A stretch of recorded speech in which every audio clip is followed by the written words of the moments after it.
Nouvelle édition sur l'ORTB. Bonsoir à tous. Voici les titres de ce 20h. L'examen du BTS, le brevet du technicien supérieur, a démarré aujourd'hui au Bénin. Plusieurs centaines de candidats plongent pour l'obtention de ce diplôme professionnel.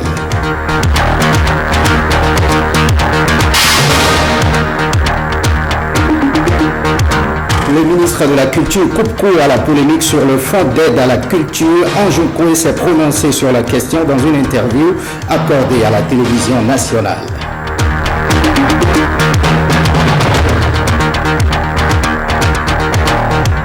Et puis 9 juin, date de célébration de la Journée internationale des archives. L'événement est placé sous le sceau des technologies de l'information et de la communication.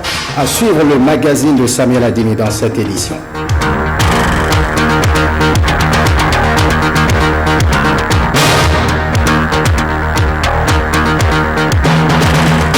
Et puis un invité dans ce journal, Jerry Sinclair. Bonsoir.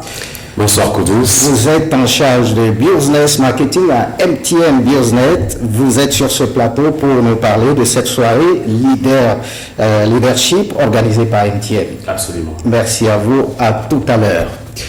Éducation pour démarrer cette édition. L'examen du BTS, le brevet de technicien supérieur, a démarré aujourd'hui au Bénin. Le ministre de l'Enseignement supérieur a lancé les épreuves de dit examen ce matin. Jules Koeko, Jérôme Mongo.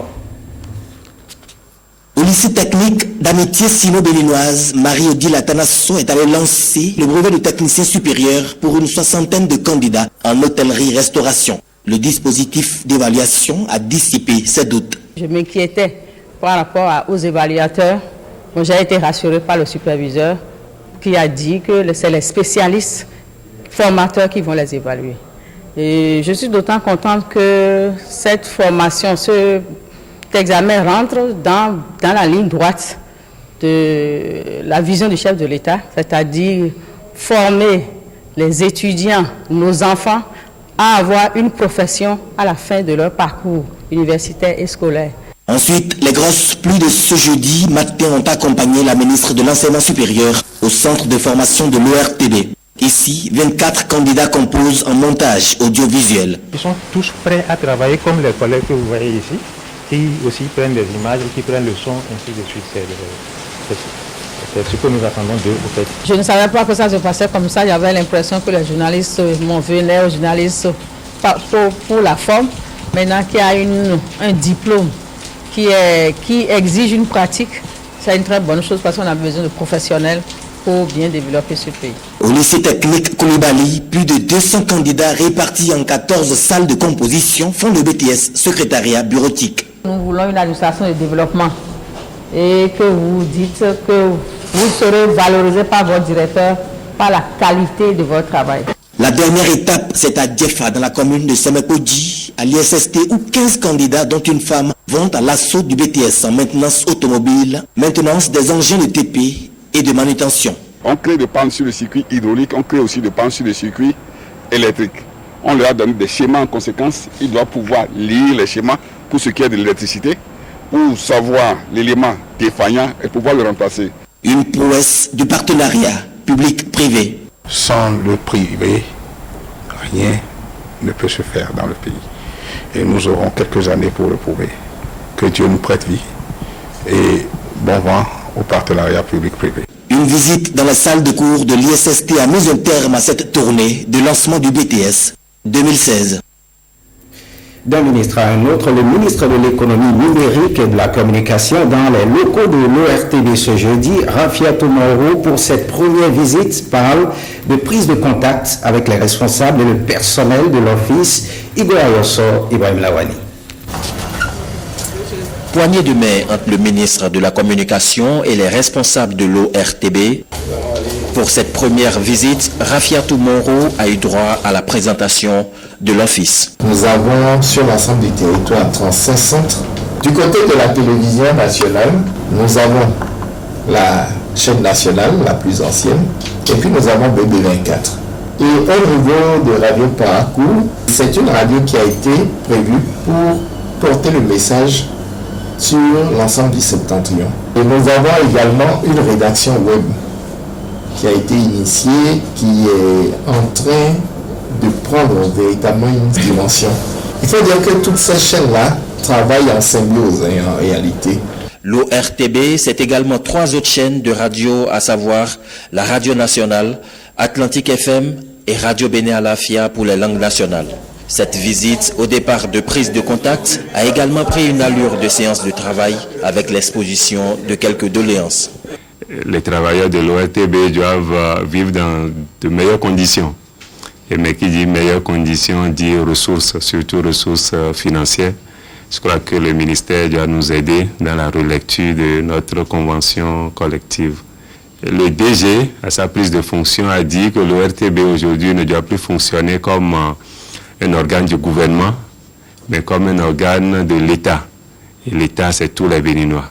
Je crois que nous avons besoin de l'appui du ministère également pour que l'ORTB puisse redorer véritablement son blason. D'autres séances seront tenues pour discuter des problèmes, défis et projets de l'ORTB, a précisé le ministre.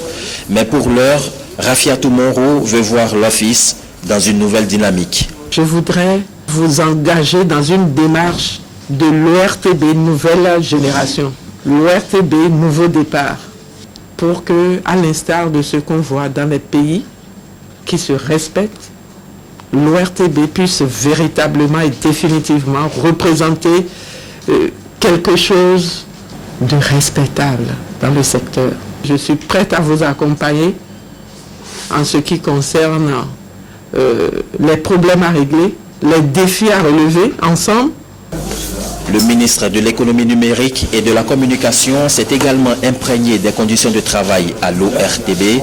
Elle a donc visité les rédactions et studios de l'Office de radiodiffusion et télévision du Bénin. Un tour dans nos hôtels, les promoteurs hôteliers à bâton rompu avec le ministre de tutelle. C'est au cours d'une séance qui a permis à Anjoukoué de mettre les promoteurs d'hôtels et autres lieux d'hébergement privés devant les dangers de la clandestinité. Bertrand Loyon, Patrick Diossou.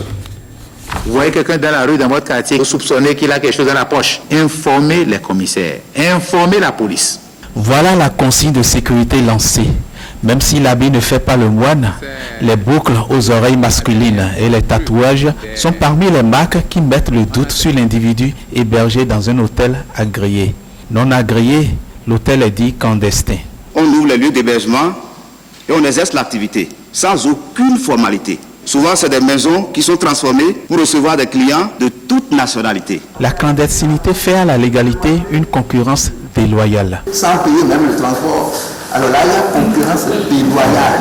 Pour être concurrent loyal, il faut obtenir l'agrément de la direction du développement et de la promotion touristique en rassemblant les documents y afférents. Les plans architecturaux de différentes coupes, les devis quantitatifs corps d'État par corps d'État, ainsi qu'une étude de faisabilité et selon l'ampleur de votre projet, une étude d'impact environnemental. Absence d'agrément, présence de sanctions. Vous pouvez être verbalisé de 200 000 à 2 millions de francs. Et il y a des gens qui rouvrent l'établissement sans l'autorisation du ministère ou bien de la police. Lorsque vous êtes dans ce cas-là, on fait la procédure, vous allez directement en prison. La clandestinité est un manque à gagner pour l'État, surtout lorsque la taxe sur la nuitée, qui est de 1 000 francs par client, n'est pas reversée. La taxe sur la nuitée pouvait avoisiner 2 milliards, alors qu'à cette date, nous recouvrons à peine 300 millions par an, moins de 15%. Après les interventions des promoteurs hôteliers, le ministre apporte quelques éclaircissements. Quelqu'un qui a une chambre de 150 000 ne peut pas venir payer, n'est-ce pas, la même taxe de nuitée que quelqu'un qui paye 6 000. Ce n'est pas possible. Nous allons nous employer ensemble avec, n'est-ce pas, vos associations à faire, n'est-ce pas, en sorte qu'il y ait justice à ce niveau-là. En écoutant Ange Nkwe, les promoteurs hôteliers sont aux anges et se précipitent pour avoir les documents pour leur agrément, afin que l'an 2017, année internationale du tourisme, soit aussi l'année du tourisme béninois. On ne change pas de registre. Ange Okwe n'est pas resté sourd à la grogne des acteurs culturels à propos de la gestion actuelle du Fonds d'aide à la culture. Dans une interview qu'il a accordée à la rédaction de la télévision nationale, le ministre de la Culture répond aux acteurs, pour la plupart administrateurs de ce fonds d'aide. On l'écoute. Les amis du Fonds d'aide à la culture ne comprennent pas du tout ce qui se fait. alors qu'il n'y avait rien à comprendre. Ils avaient choisi 2 personnes par association, ils avaient choisi de les impliquer dans tout ce qu'on ferait. On les a tous invités, tous les 4. Mais je ne plierai pas pour ce qui est, n'est-ce pas, de la réforme à faire au niveau du Fonds d'aide à la culture. Les CA qui ne sont plus en règle, il faudrait que ces CA-là, qu'ils voient un peu la situation. C'est un peu comme les CA du Fonds d'aide à la culture. Un décret a été pris l'an dernier. Ce décret est du 7 septembre 2015. Et lorsque vous ouvrez ce décret, à l'article 44, on dit ce présent décret qui abroge toute disposition antérieure contraire, notamment celle du décret 2008, prend effet pour compter de la date de sa signature. Ce qui veut dire qu'à partir du 7 septembre 2015, le CA n'existe plus. C'est signé de Yahya Boni, Lionel Zinsou, Da Silva Martine Evelyne, Komi Kounche et Paul Ompé. Je n'étais pas là. Mais le CA continue à travailler jusqu'à aujourd'hui et c'est les membres de ce CA qui se réclament de tout. Lorsqu'on prend des textes et que soi-même on foule au pied ces textes, je sais que dans un passé récent, il y a eu pas mal de choses, mais de grâce, ce passé récent est terminé. Je suis arrivé ici, j'ai vu pas mal de dégâts. On a vu des dénonciations, de fausses fédérations, de fausses associations. On a toutes les preuves. C'est eux-mêmes qui ont choisi l'an dernier tous ceux qui étaient bénéficiaires, 300 et quelques personnes bénéficiaires, n'est-ce pas, de cette ligne de crédit au titre du premier trimestre 2016. Je suis prêt à travailler avec tout le monde, mais de grâce, que les hommes laissent les hommes travailler.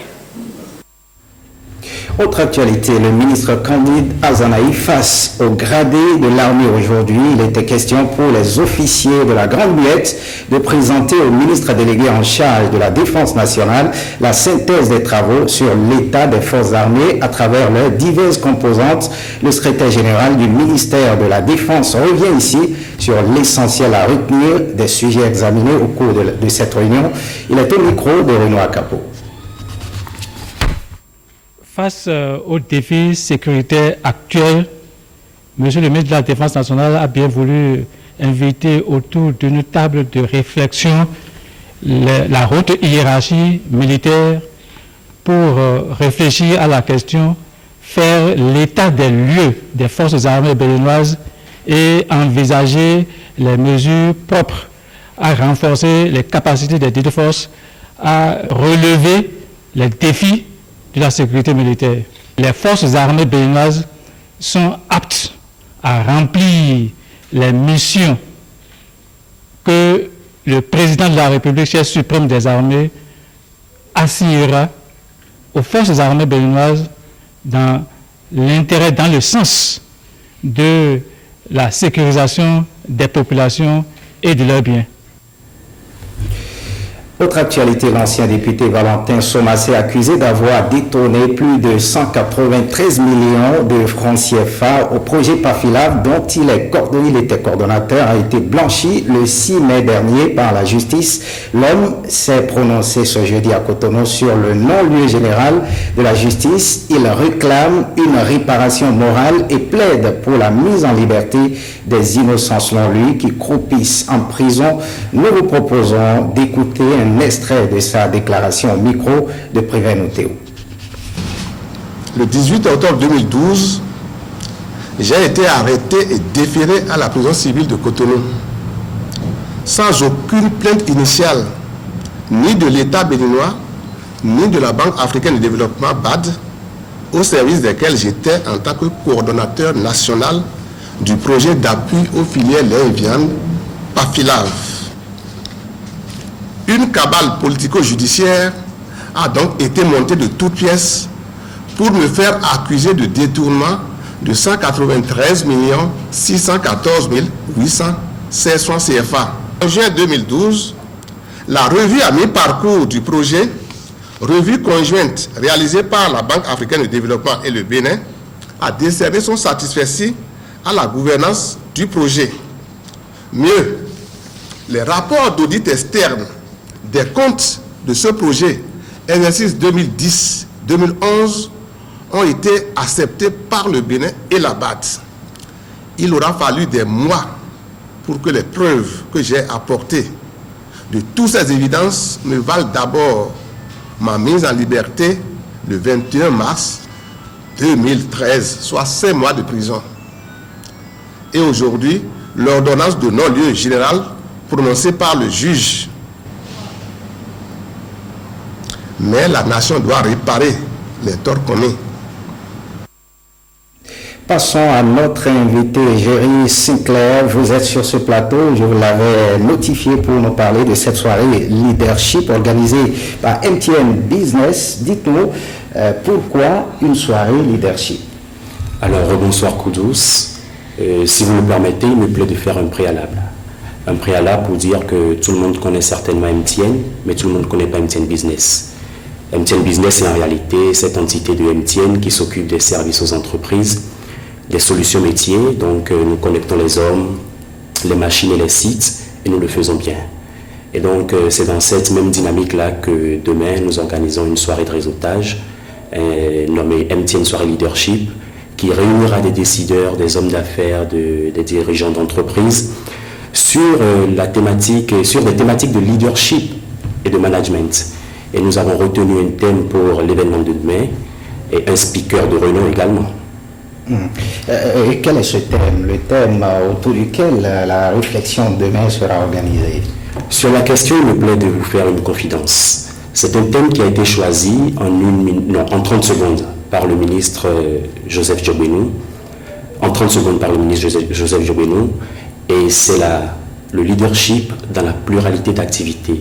Et ensemble avec lui, nous avons fait le constat selon lequel de nombreux chefs d'entreprise se retrouvent à jouer sur plusieurs tableaux, à avoir des entreprises strictement différentes, mais obligés d'être efficaces sur tous ces tableaux. Donc, comment est-ce qu'on s'en sort? C'est sur cette problématique-là que nous allons échanger demain avec le ministre, le garde des Sceaux, ministre de la Justice et de la Législation, le professeur Joseph Diobenou.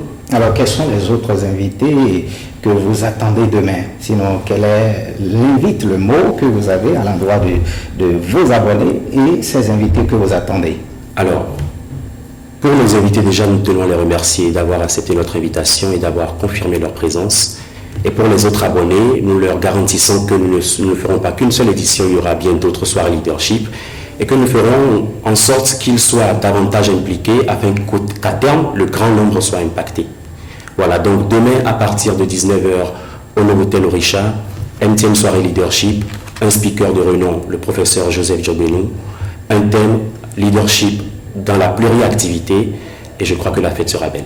Merci à vous, Jerry Sinclair. Je rappelle que vous êtes vous avez en charge le business marketing de MTN Business. Merci à vous d'avoir accepté notre invitation suite de cette édition. Le coton peut renaître dans la commune de Kétou. Divers acteurs de la filière en sont conscients à l'occasion d'une séance d'échange. Représentants de l'AIC et autres acteurs du monde agricole l'ont réaffirmé. Arinda Sekou et Brice Tibozo nous en disent davantage. Dans cette salle de la mairie de Kétou, les producteurs sont les plus nombreux. Ils tiennent à dire eux-mêmes ce qui les empêche de produire suffisamment de coton depuis plusieurs années. Les intrants viennent, mais de mauvaise qualité. Les intrants ne répondent pas. On produit, les capsules ne s'ouvrent pas correctement comme cela se devait. Parce qu'on faisait le coton avant. Avec le nouveau gouvernement, nous, on avait pensé qu'on aura une grande différence dans le prix surtout du coton. Les producteurs souffrent, les agents d'encadrement aussi. Au fil des années, ils sont devenus des soldats sans munitions. Si je prends les agents, au niveau technique, la formation qu'on nous donnait, nous n'avons plus ces formations à temps. Bon, jusqu'à ce jour, il y a le problème des agents aussi, à savoir... ils n'ont pas de carburant. Il faut penser à ça vite. Le quart d'heure où mes plateaux et les acteurs politiques ont déjà pris la mesure de l'enjeu. La campagne qui voit le retour de l'AIC dans la filière coton est un défi à relever. Nous devons nous-mêmes, que ce soit les agents d'encadrement, que ce soit les producteurs, nous devons réfléchir pour relever ce défi. Et ce défi-là, je suis convaincu que nous allons le relever cette année. Et nous allons encourager les paysans à produire suffisamment. Nous allons encourager tous les acteurs et suivre exactement tout le processus du coton afin qu'on puisse produire du coton de qualité et de grandes quantités. La commune de Kétou a produit 479 tonnes. La campagne écoulée, elle compte atteindre 2000 tonnes pour la campagne en cours. On reste avec l'AIC, l'association interprofessionnelle du coton poursuit sa mission d'information et de sensibilisation des cotonculteurs. Une délégation de l'AIC dans le zoo a rencontré les producteurs des communes de Zobodoma et de Boycon. Alexis Sebemon et Ibrahim Lawani pour les détails. Zobodoma, deuxième commune productrice de coton dans le département du Zou, avec un peu plus de 300 tonnes en 2015. Consciente de ce potentiel, la délégation de l'AIC est venue doper le moral des cotonculteurs de la localité. Le retour de l'AIC avec un partenariat public-privé renforcé, et dans ce partenariat, on va tous entreprendre. On est en train de leur parler aussi de l'introduction qu'il y avait eu avant de la culture à télé. En attendant qu'ils aient les moyens d'avoir des tracteurs, qu'ils aillent d'abord à la culture à télé, ce qu'ils ont approuvé. Les agriculteurs sont donc invités à accroître leur production, mais les prix de cession des intrants agricoles et d'achat de l'or blanc refroidissent les ardeurs des cotonculteurs de la commune de Zobodoma. On veut qu'ils augmentent le prix d'achat de coton et diminuent le prix des intrants. Ça nous décourage, mais on va essayer de cultiver et de labourer. Pour la délégation mixte gouvernement AIC, ces prix sont fixés en fonction du contexte international. Le coton cette année sera acheté à 260 francs le kilo auprès des producteurs. Actuellement, le coût du dollar ne donne pas autant de marge de manœuvre. Mais c'est dans la sensibilisation, je crois, ils sont en train de comprendre que c'est le contexte actuel qui nous amène à avoir ces prix-là. Les pistes rurales seront aménagées, les producteurs de coton seront davantage encadrés, promet l'association interprofessionnelle du coton. Le même exercice d'information s'est tenu dans la soirée de ce lundi à Boycon avec les cotonculteurs de l'arrondissement de Sodoromé. Parlons de nos archives. La communauté internationale célèbre ce 9 juin la journée internationale des archives. Cette célébration peu connue a été créée en 2008 par le Conseil international des archives sous les auspices de l'UNESCO au Bénin. Cette célébration est placée sous le sceau des technologies de l'information et de la communication. Les archives dans l'air du temps, c'est un magazine de Samuel Adimi, Olivier Souboué et Yves Agodopessi. Des bouts de papier vieux, mais qui ont une histoire. L'archiviste, lui, sait en prendre soin. L'image que se fait le public des archives est souvent imprécise. Une journée des archives voit alors le jour en 2008. Les archives sont définies comme l'ensemble des documents produits ou reçus par une personne publique, physique ou morale, de droit public ou privé, dans le cadre de ses fonctions. Ces documents sont organisés et conservés à des fins administratives, scientifiques, culturelles. Les archives au Bénin souffrent encore de l'attention, tant du point de vue politique que technique qu'il faut. Donc, compte tenu du déficit de cette attention-là, il y a beaucoup de documents qui sont encore en rade aujourd'hui, qui ne sont pas traités. Ça fait qu'un pan de notre patrimoine historique reste encore inconnu du grand public. Cependant, le peu qui existe est disponible à la direction des archives nationales et les historiens qui le veulent y ont accès. Archives, harmonie et amitié, c'est sous ce tandem que la Journée internationale des archives est célébrée cette année. Sous les auspices de l'UNESCO, la thématique vise à mieux faire découvrir la profession d'archiviste, souvent mal interprétée. Les archives, pour le commun des mortels, c'est synonyme de vieux papier, synonyme de documents déjà dépassé. Et celui, vous savez, la petite histoire, c'est que dans l'administration, l'agent qu'on veut punir, qu'on veut mettre au garage, on l'envoie aux archives. Parce qu'on sait que là-bas, il n'y a rien, c'est de la poussière, c'est tout et tout. Donc il faut améliorer cette perception-là. Puisque les archives, un document prend la qualité d'archive dès le moment où il est produit. Ça veut dire que le document d'archive est exploité aujourd'hui, demain et pour des générations. L'éthique comme opportunité pour la gestion des archives, le Bénin veut s'y adapter. Il en fait d'ailleurs le thème national de cette célébration. Forcément, on doit aller vers la numérisation Et nous avons commencé à la direction des archives nationales par la numérisation d'abord du fonds colonial. Il est vrai, en matière de transfert de support, du support papier vers le support numérique, ce n'est pas tout qu'il faut transférer parce que ça a un coût. À l'ère de l'évolution fulgurante d'Internet, les archives papier au Bénin pourront-elles s'adapter? Les indicateurs présents en la matière ne sont pas si rassurants. Moi je dis il faut d'abord assurer une meilleure organisation de l'état physique de ces documents avant d'intégrer l'outil informatique qui est aujourd'hui incontournable et indispensable. C'est une question de volonté qu'on mette les moyens à disposition des professionnels et je pense qu'on va arriver, enfin un temps soit peu, à faire le transfert des documents essentiels, faire le support numérique. Ce n'est pas pour autant que les archives papier disparaîtront. Quand je vous donne l'exemple de la Suisse, aujourd'hui, le canton de Suisse a aujourd'hui près de 368 km d'archives papier. Alors que c'est un milieu où les technologies sont fortement ancrées. La profession d'archiviste dans le monde est résolument tournée vers le 3.0 ou encore le web des données. Le Bénin devrait envisager de s'inscrire dans cette dynamique pour sauvegarder son histoire, sa mémoire. Parlons décentralisation. Le ministre de la décentralisation et de la gouvernance locale a procédé aujourd'hui à la revue sectorielle des différents domaines d'intervention de son département ministériel. Il s'agit d'évaluer les progrès réalisés en vue de formuler des recommandations. Allez sur vous pour les détails.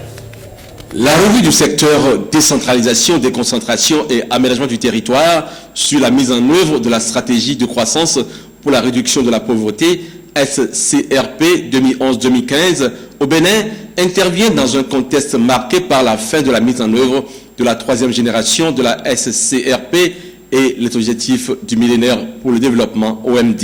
En se basant sur les principes directeurs de la mise en œuvre de la stratégie et conformément à son cadre de suivi et d'évaluation, le ministère en charge de la décentralisation, conjointement avec les partenaires techniques et financiers, a voulu évaluer les progrès réalisés dans ce domaine depuis avril 2015. Les présentes assises doivent nous permettre d'apprécier nos performances en ce qui concerne la mise en place, du moins la mise en œuvre de notre politique sectorielle et des engagements que nous avons pris ensemble. Les PTF, par ma voix, saluent les efforts entrepris par le gouvernement et l'ensemble des acteurs du secteur de ces dernières années dans le domaine de la décentralisation. Cette revue est un cadre de dialogue sectoriel au niveau national qu'elle est important d'apprécier à sa juste valeur. Elle est le fruit du travail du groupe technique GT2DAT, groupe qui a toujours fait preuve d'une bonne dynamique et cohésion. Il s'agit de faire le point de la mise en œuvre des recommandations issues de la revue précédente, évaluer les progrès réalisés dans les divers domaines d'intervention du ministère. Nous ne devons pas occulter les comptes performances enregistrés au niveau du taux d'exécution des budgets communaux et pour lesquels les travaux de cette revue apporteront certainement des solutions durables. L'utilité de cette activité n'étant plus à démontrer, il sera donc question, au cours de cette revue, de faire le bilan de la mise en œuvre des recommandations formulées lors de la revue de 2014 tenue en 2015. La présente revue permet d'évaluer le niveau d'atteinte des indicateurs sectoriels de suivi et de la mise en œuvre de la SCRP 2011-2015 et d'examiner les difficultés auxquelles le secteur a été confronté. Faites ce journal, merci de l'avoir suivi. Suivez à partir de 21h un entretien intitulé « La fonction sociale de la psychologie ». À 22h, le feuilleton « Le choix de l'amour ». À 22h30, le feuilleton « La Reine du Sud » et le magazine Thalassa à 23h. Le JT Soir est prévu pour 23h30 avec Amadine Aniamoso. Merci de nous avoir suivis. Retrouvez cette édition sur le site de l'ORTB, www.ortb.bj. À très bientôt.